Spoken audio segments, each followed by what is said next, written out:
Hi friends, welcome to my channel. Daily routine பார்க்கலாமா? அன்றைக்கி காலைக்கு டிஃபனுக்கு தோசை தான் பண்ணியிருந்தேன். பாப்பா எந்திரிக்கல.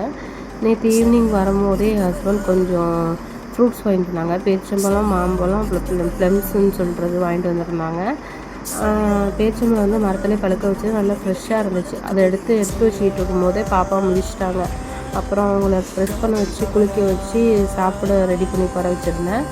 அப்புறம் அவங்களுக்கு வந்து கருப்புளுந்து போட்டு இப்போ இட்லி பொடி தான் முக்கியிருந்தேன், அரைச்சி வச்சுருந்தேன். அப்புறம் இட்லி பொடி நல்லெண்ணெய் விட்டு கலந்து அப்புறம் நெய் தோசை ஊற்றி கொடுத்தேன். அவங்க அதை பார்த்தோன்னு தான் அவங்க சாப்பிட்டாங்க. ஏன்னா அவங்களுக்கு பொடி தான் பிடிக்கும், சட்னியை விட பொடியை தான் நல்லா சாப்பிடுவாங்க. அப்புறம் நானும் சாப்பிட்டுட்டு நான் மத்தியானத்துக்கான லஞ்சு ரெடி பண்ணலான்னு சொல்லிட்டு போயிட்டேன். ரைஸ் அடுப்பில் வச்சுட்டு நேற்று வச்ச மீன் குழம்பு கொஞ்சம் இருந்தது. மீன் மேக்கர் கொஞ்சம் ஃப்ரை பண்ணி கத்திரிக்காய் கொஞ்சம் இருந்துச்சு, அதையும் கிரேவி மாதிரி பண்ணேன். ஃபுல் வீடியோ எடுக்க முடியல, பாப்பா கொஞ்சம் டிஸ்டர்ப் பண்ணியிருக்கேன், அதனால ஃபுல் வீடியோ எடுக்க முடியாது. இனிமேல் நான் டீட்டெயிலாக வீடியோ போடுறேன். அப்புறம் ரைஸ் எல்லாம் வெந்துருச்சு, எடுத்து வடிக்கும் போதே என் ஹஸ்பண்ட் வந்துட்டாங்க. அப்புறம் அவங்களுக்கும் சாப்பாடு வச்சுட்டு நாங்களும் சாப்பிட்டுட்டு இன்றைக்கான டே இப்படி தான் போணுச்சு.